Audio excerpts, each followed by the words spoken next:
Hello, and welcome back to the Edge of Everything podcast. If you're new here, I'm your host, Autumn, and I'm so excited to have you here with us this week.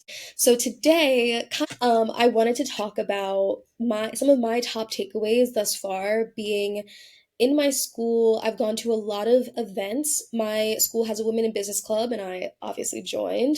And they had a speaker series in October and November called the Professional Speaker Series. And it was all about having women entrepreneurs, founders, CEOs, successful women in their careers come to speak to the students about advice, and each talk had a different topic. And so these are like my takeaways from those sessions, and these are like the top 8 tips that I see as being essential for women in any field, whether you're going to be an entrepreneur or go the corporate route. Just what are some of the things that are essential to our success now and going into 2026. And I just wanted to ungatekeep some of the amazing insights and lessons that I learned from these events because they are so valuable. And yeah, I just wanted to share these with you. I'm going to try to keep this episode short and sweet and just like kind of share the takeaways and not go too deep into any of them. But later on, if you guys want me to do an episode about any of these in more depth, then I have some episodes coming up about some of these individual topics, and I'll let you know which ones those will be. But feel free to DM me, email me, let me know what you want to hear more about. And so, anyway, let's dive into these 8 tips. So, number one, a little controversial, but one thing that I've noticed about my school, I don't think I said the name of the school. I go to IE University, Instituto de Empresa. It's like the business school because I'm studying strategic marketing communication. And one area that we focused a lot on, and honestly, I don't love it, but I understand why they're trying to, teach it to us now and get us exposed to it. But the one of the biggest tips that they've given us thus far is to learn AI. The events they've talked about AI in my classes, we talk a lot about AI, and I honestly am not a fan. But being in marketing, I think it is something that I'm gonna have to get used to, whether I like it or not. And one woman at the event that I went to, she said AI is new English. And like I said, didn't really love that, but it makes sense. And so my interpretation of this is that if English is the common language that we all know and AI is new English, then we need to learn how to use AI and use it as a tool, learn it the same way that we would learn a new language, because it really is like learning another language. And even though I don't fully support AI, the ethical, environmental, socioeconomic implications of having that much power and data being used and what it's doing to the environment and communities, I don't support that at all. Again, being in the marketing industry and wanting to have a really successful career, it's something that I'm going to have to learn and adapt. And so that's my first piece of advice for you is no matter where you stand on your personal beliefs about AI, professionally, I would say learn it and use it to your advantage. Use it as a tool to amplify your skills and enhance what you're already great at, because it is such a powerful tool. And I've already, just in the first term alone, learned so many new ways of using it that I had no idea were even possible. For example, there's this website, I think this is not sponsored, obviously, but it's called Gamma, and it's an AI that allows you to auto generate like slide decks. So for one of our in-class activities that we had to do, we had to put together a brand pitch in 15 minutes.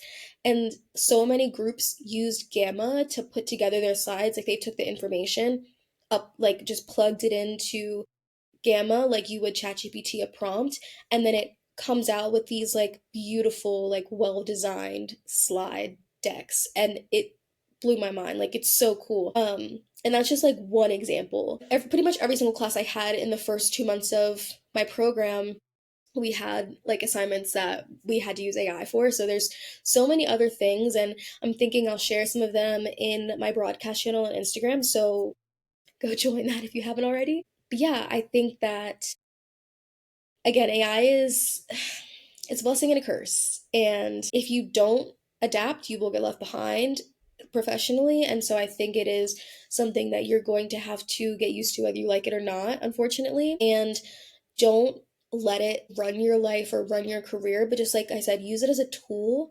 Don't let it be everything for you. Like, don't let it start to think for you. Like, maintain autonomy over your mind and your critical thinking skills and decision making. Like, don't outsource your power to it completely, but learn how to use it to your advantage. Moving on. Number two, find your zone of genius and your differentiating factor. I've talked about zone of genius a little bit on this podcast. I had a guest expert a few episodes back. I'll link it in the show notes, the exact episode.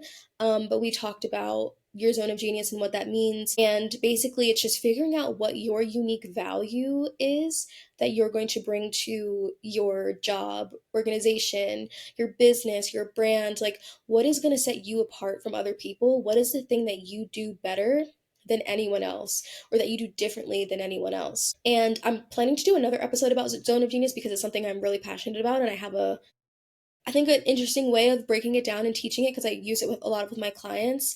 But I think this is one of the most important things that you can do, and they talked about this in the women in business events a lot. And so you have to understand like what your unique value is, and you also have to be able to articulate it to other people effectively and efficiently. They told us that we should be able to tell people who we are, what we do, like how and why we do it within 30 seconds or less. So having kind of like an elevator pitch ready to go for when you're meeting new people, networking, introducing yourself. And part of this is also kind of going back to the first point with AI, focus on like what makes you unique and special and different and what your zone of genius is that AI can't do. Like, what is that value that is innately human, innately you, that no one or no thing can take from you, whether it's AI or another person? And really focus on that, hone it, improve it, and be able to communicate that to other people. And for example, that's like understanding people and culture, reasoning, critical thinking, your creativity skills. Like, what are the things that you are extraordinary at? And that's one thing that one of the women at the event said. She said, be extraordinary at whatever you choose to do and do it with passion. So just keep that in mind when you are thinking of like your zone of genius and your differentiating factor, because I think every person should be able to identify what that is and communicate it to other people. And kind of going off of that, number three is to develop your soft skills. One of the Women in Business events was entirely focused on soft skills. And I'm thinking about doing another podcast episode, like a deep dive on these, because it's really interesting. But I don't know, I tried to do one and it just like, it wasn't hitting the way that I wanted it to hit. It was just like too, I don't even know what word I'm looking for, but I wasn't vibing with it. So I decided to scrap it for now. But we can totally talk about it more. If someone's interested, let me know. But basically, your soft skills are your human skills. Like we said, the things that AI can't do. And it's how you communicate and understand other people and yourself. So your soft skills are things like communication, persuasion, relationship management or networking, relationship building, collaboration, emotional intelligence, leadership, all of these things that have to have a person at the forefront of them. And it's really about like the dynamics between you and other people, and how you see the world, how you lead. And for me, the things that stood out the most were communication, because I think communication is one of the most important skills that we all need to have, especially if you want to be successful, if you want to be a leader. I think that you have to know how to communicate with people, and not just with people in person, but like speaking to the camera, writing, communicating your ideas effectively and efficiently to other people. And one quote that stood out to me that a woman at the event said, but it's a quote by someone named Jordan Peterson, that goes, "If you can think, speak, and write, you are absolutely deadly. It is the most powerful weapon that you can arm someone with." And I completely agree, because if you can communicate and you can persuade people and lead people, you will be unstoppable. So I think that if you can develop your both verbal and nonverbal communication skills, like your body language, eye contact, confidence, like all of that stuff that makes up communication and how we connect with other people, you will be so successful. Another one that really stood out to me was leadership. I consider myself to be a leader, but I feel like I'm more of a, I don't know, I like to lead more one-on-one, if that makes sense. Like I like the dynamics in like smaller groups. Like I don't see myself leading a giant company or a giant team one day, but I do like leadership in the sense that I like helping other people step into their own power and like helping them see their potential and fulfill that and all of those things. And I think that this is one of the best soft skills because, and this is another quote, extraordinary leaders create new extraordinary leaders. And that's exactly what I love to do. I love helping other people, like I said, step into their potential, show up, be who they are, do exceptional things. Like I love that aspect of leadership. So those were two of the several soft skills that stood out to me. That is advice number three, develop those soft skills. Number four, and another one of my favorites because this is like my bread and butter, build your personal brand. Like, what the fuck are you doing if you're not building your personal brand? I have talked about this so much. It's like literally my entire business is helping people build their brands and gain visibility. And I'm so glad that at these events, they mentioned this aspect. There were 6 events that they had, and they mentioned personal brand in every single one of them because it is so important. Like, if people don't know who you are, what you do, why you do it, you're not going to be able to attract the opportunities that you want. If you're not taking every opportunity to become visible, to be seen and heard, and like put yourself out there, you're not going to be seen and heard and attract the opportunities that you want. Like, you have to be very intentional about positioning yourself for visibility and for the opportunities that you say that you want. And you have to diversify your platforms. I talk about this all the time. It's not just about being on LinkedIn or Instagram or TikTok, but like in person networking is important too. Being visible in the right rooms doesn't necessarily mean that you have to become a content creator, but it's like, how can you put yourself in the position to be in the rooms with the people who have the opportunities that you want to attract? So, one thing that a woman said at the event was take every opportunity to become visible and make sure that you are positioning yourself effectively. Take it from the successful women that were at these events. Like, it's not just me trying to push you into content creation or, building your brand, but it is essential for you to build a reputation beyond just what you think about yourself, because your personal brand is not what you think about you, it's what other people think about you, how they perceive you, the impression that you leave on people when you're not in the room. And so you have to build that up so that your name can be mentioned in rooms that you aren't even in. Like, I can't even tell you how many opportunities come to me from other people recommending me, from being on podcasts that I've been a guest on, from guest teaching, from just always putting myself out there to be in the position to be seen. Like, visibility is one of the most important and powerful things that you can do for yourself. And I'm really going to lean more into that, like speaking about that, teaching about it in 2026, because I think that is really part of my zone of genius and it's what I love helping people with. So get ready because we're going to dive deeper into that in other podcast episodes and in my content on social. So if you have any specific questions relating to visibility or branding, feel free to DM me and I'd love to make content about it, answer your questions. So yeah, let me know. Number five, I love this one too. Always have a mentor. I love mentorship, and I don't necessarily think that it's always linked to like the coaching industry. I think, especially being back in school, I can see the difference between investing in mentorship the way that I was in 2022, 2023, 2024 versus how I'm going to do it in the future. I do love having a mentor, but I think my perspective on mentorship has changed a lot because of being back in school and like having professors again and getting to know them and finding mentors in them and also in my peers. Because one thing that they mentioned at this event, or these events in general, was to have mentors who are where you want to be, but to also have mentors who are your peers, people who are, in your classes with you, who are around your age, at your skill level, to connect with, to collaborate with. And I've talked about this a little bit before, but it's called networking across. So most people typically network up, like they try to go for the people who are above them, who can help them, climb the ladder, quote unquote. But it's just as important to network and connect and collaborate with the people to your left, to your right, because they're the people going through the same things with you. They're the people who are actually going to want to help and uplift you. Let's say they get ahead a little bit more quickly, or you get ahead a little bit more quickly.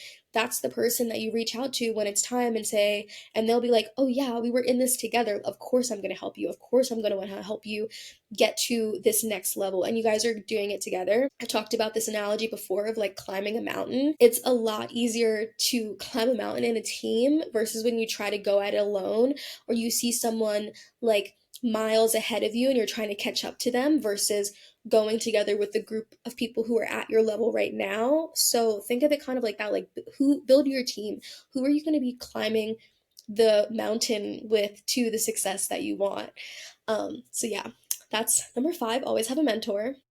Number 6, take more risks. I am so glad that they talked about this at the events because I think this is something that I definitely am still working on, taking bigger risks. And even though I like to think I am pretty risky, I mean, I've lived abroad twice now, I move a lot, I'm not afraid to go after what I want, but I definitely still am working on taking more risks in other areas.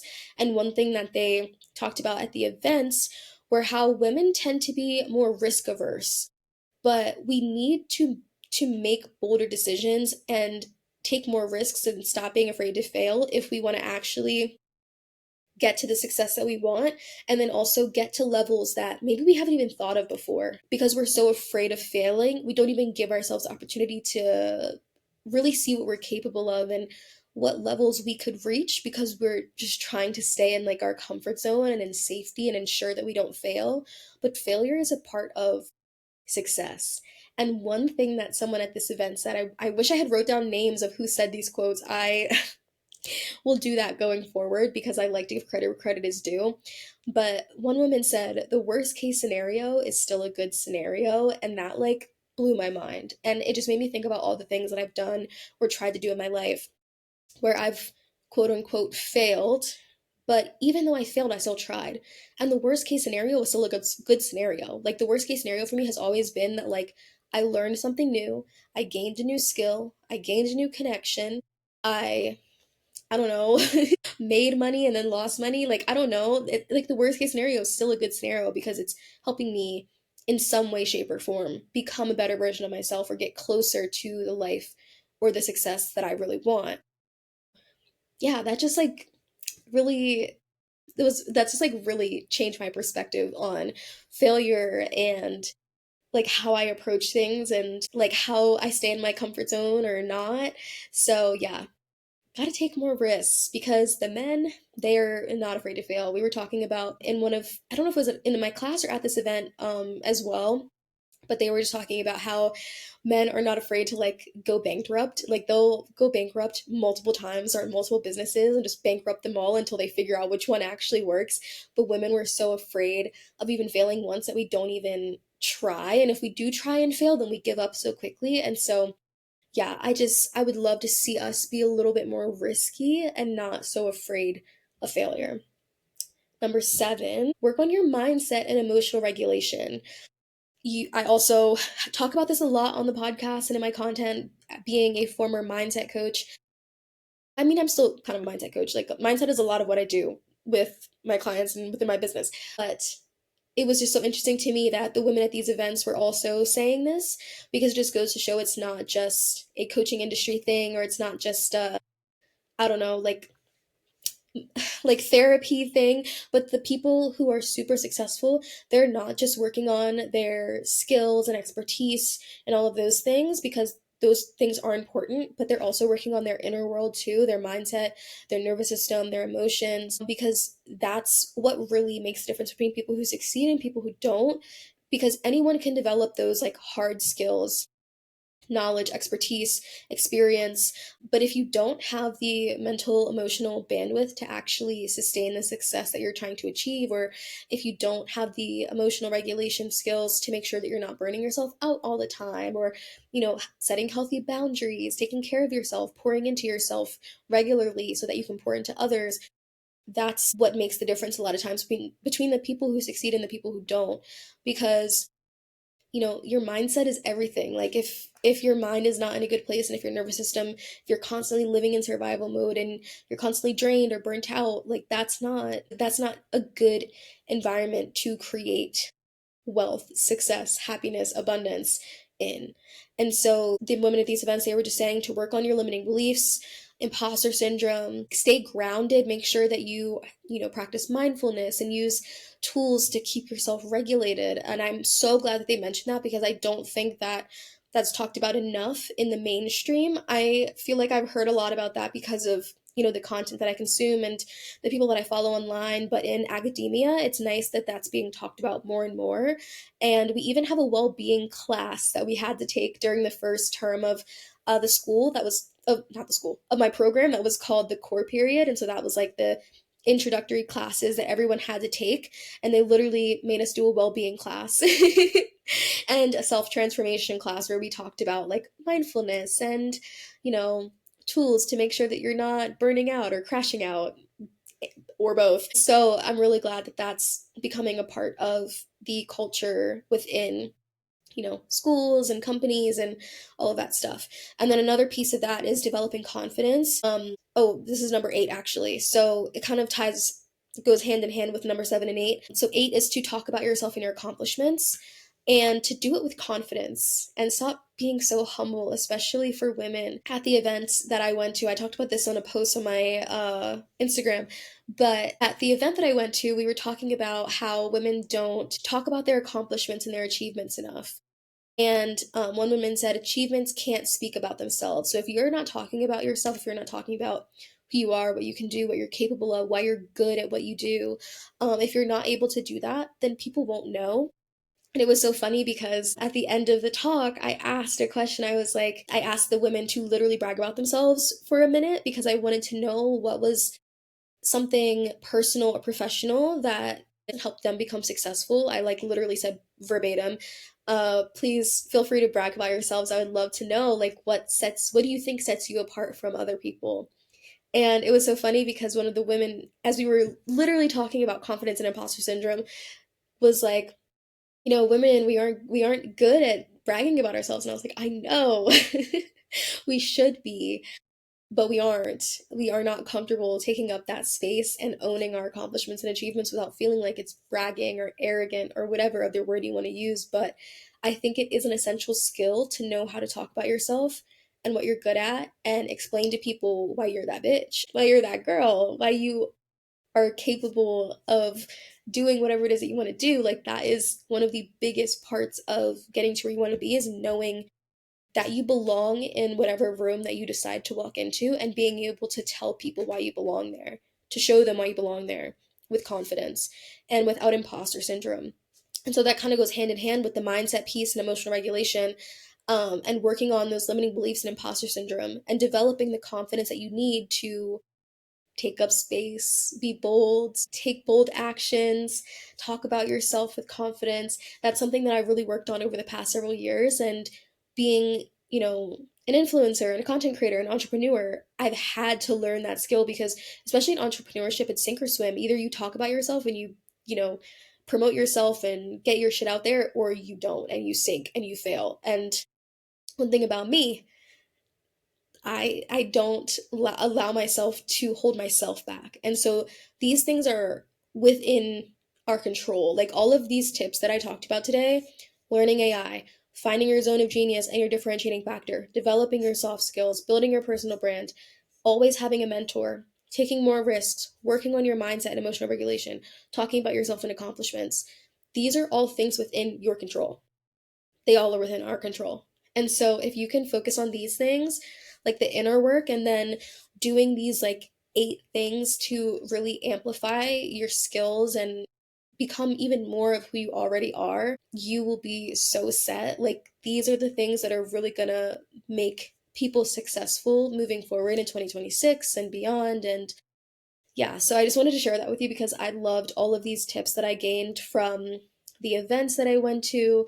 And this is honestly just the tip of the iceberg. I feel like I'm learning something new every single day, and it's really hard for me to pause and reflect. And I need to do more of that. But Finally, a month later, I was able to, and I'm so glad that I was able to share these with you guys. Again, if you want to go deeper into any of these tips, please let me know. I also have so many episodes. I have like 80 something podcast episodes prior to this one where I've talked about some of these topics in a little more depth, and I'll link the appropriate ones in the show notes. But yeah, I hope this was helpful. Thank you so much for listening. I'm so excited that the podcast is back and we're going to be here twice a month, maybe more sometimes if I feel like it, but at least twice. So, make sure to subscribe. Please leave a rating and review if you have a second. Share this episode with a friend who might need to hear it, and I will see you in next week's episode. Have a great week, guys.